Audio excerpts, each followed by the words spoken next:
Olá pessoal, eu sou Ana Costa e meu projeto é intitulado Técnicas de Expressão Gênica e sua aplicação em conjuntos específicos de dados biológicos. Minha orientadora é Jeane Melo e co-orientadora Luciana Costa. Os dados obtidos para meu trabalho é resultado da tese de doutorado da doutora Luciana Costa, que realizou o estudo de citotoxicidade do composto mesoiônico MIH 2.4-BI em células MCF7 de câncer mamário. A iniciativa trata-se de uma pesquisa multidisciplinar, onde na UFPB foi desenvolvido o composto mesoiônico e na UFRPE e na LSU foram realizados testes em tecidos.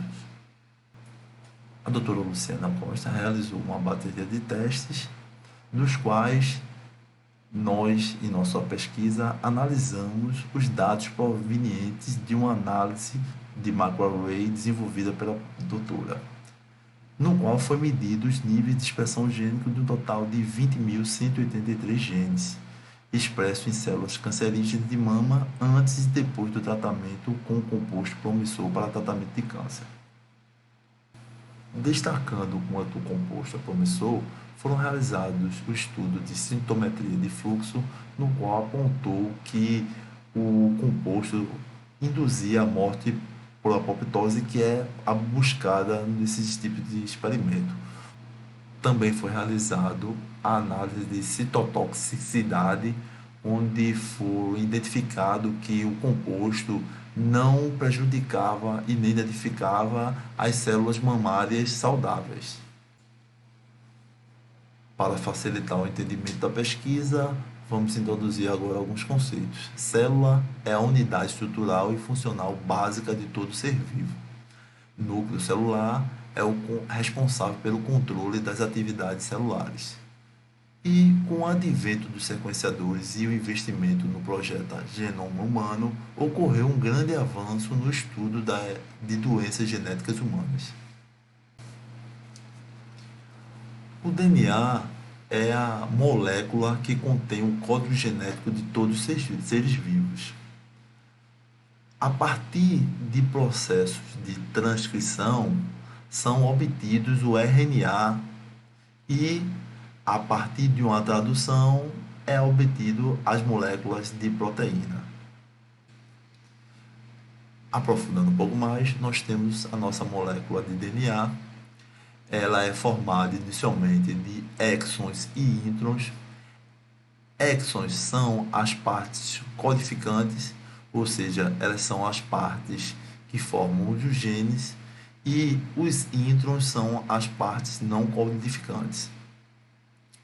Como falado anteriormente, a partir do processo de transcrição, são obtidos os RNA. Ainda nessa primeira fase da transcrição, existem ainda os exons e introns contidos ainda nessa molécula. Com a continuidade da transcrição, é obtido o mRNA, que é o nosso RNA mensageiro. Já nessa molécula, a parte intron é destacada, ficando apenas os genes, que são os exons. A partir do processo de tradução dessa mRNA, nós obtemos as chamadas proteínas. É nesse processo de tradução, onde são obtidas as proteínas, é que observamos a expressão gênica. Ou seja, a expressão gênica ocorre quando, a partir de uma molécula de mRNA, é obtida a molécula de proteína. A partir da análise do exoma, tecnologias conhecidas como Omics adotam uma visão holística das moléculas que constituem uma célula, tecido ou organismo.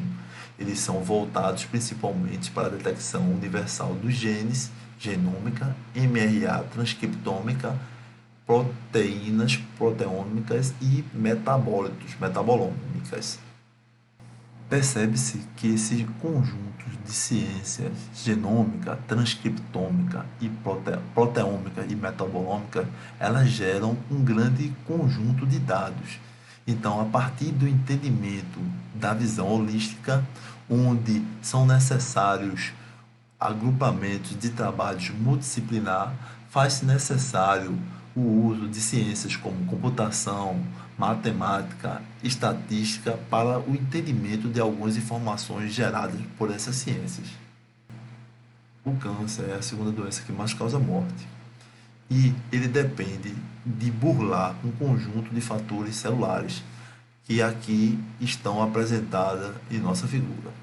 Para nosso experimento, o fator celular que nós buscamos identificar é justamente o de resistência ao mecanismo de morte celular.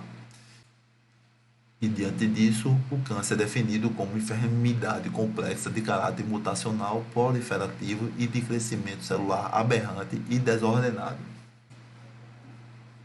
Dando ênfase ao processo de resistência de morte celular falado anteriormente, vamos explicar um pouco o que seria a morte por apoptose, autofágica e por necrose. Experimentos que buscam compostos para tratamento de doenças como o câncer buscam identificar processos que ativem a morte por apoptose. A morte por apoptose é uma morte natural que trata-se de uma ativação pela própria célula quando ela reconhece que ela não é mais saudável. Já na autofagia é também um processo semelhante, porém ela produz substâncias que acabam danificando o tecido. E as mortes por necrose, elas, além de produzir substâncias que não são agradáveis ao tecido, ela também pode ser ativada e matar células saudáveis. Diante desse contexto, o objetivo geral desse projeto é realizar, com base em ferramentas da biologia computacional, a análise e o reconhecimento de padrões em dados de expressão gênica provenientes de uma análise de microarray. Já os objetivos específicos são mapear as principais abordagens e métodos para estudo de análise de expressão gênica, selecionar técnicas da biologia computacional para serem usadas em dados de expressão gênica, aplicar técnicas de expressão gênica em conjuntos específicos de dados considerados técnicas de clusterização e, por fim, analisar os dados obtidos buscando promover interpretação biológica para os diferentes problemas abordados. A análise de microarray, que gerou os dados que serão analisados em nosso estudo, elas são obtidos através de uma parte do RNA que foi transcrito do DNA. A partir de então, em laboratórios é obtido o cDNA, que é uma molécula mais estável que o RNA, e eles são fixados a partir de genes em um microchip.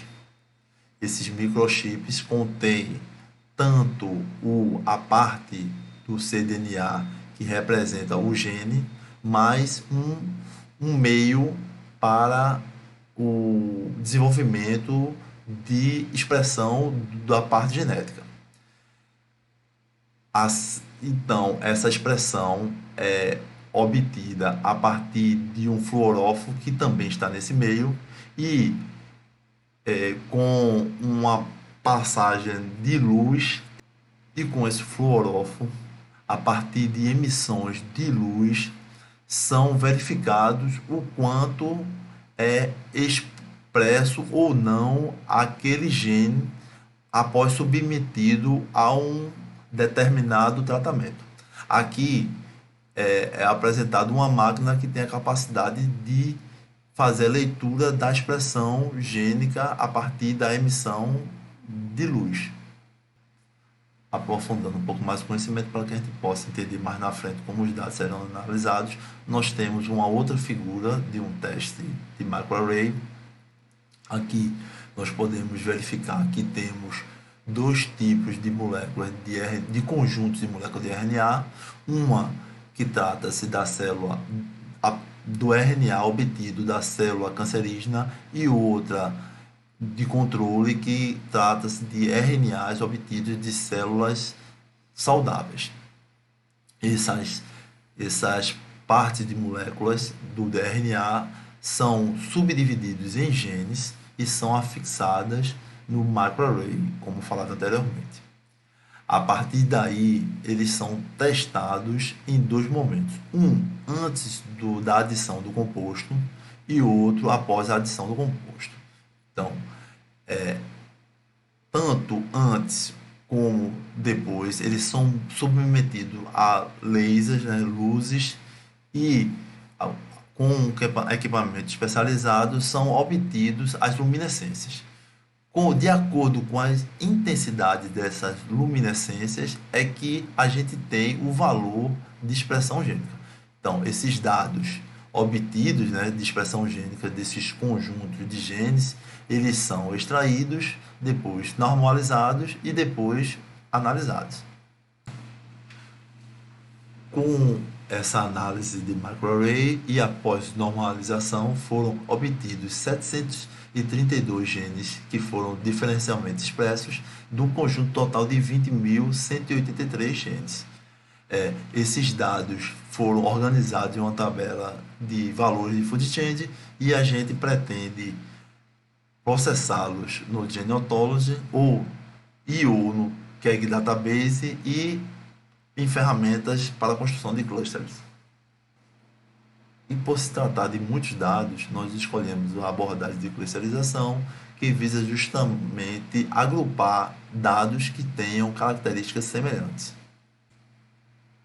Especificamente, a abordagem de clusterização adotada foi o cluster hierárquico, no qual todos os dados eles são inicialmente considerados um cluster único e a partir de suas proximidades eles são agrupados em outros clusters. Aqui a gente pode identificar, por exemplo, o cluster A e B, que inicialmente é transformado em um cluster AB. E assim por diante, como o CD, e só depois esse cluster AB é unido por proximidade ao cluster CD. Novamente é feito um processo de clusterização com o E, incluindo o E nesse novo cluster, e vamos agrupando até que todos os dados sejam agrupados em um único grande cluster. Esse processo é interessante porque a gente tem a identificação de todos os clusters formados dos dados iniciais. E a partir daí a gente pode fazer uma análise de quais clusters eles representam um conjunto de características semelhantes. E com isso nós finalizamos nossa apresentação. Muito obrigado.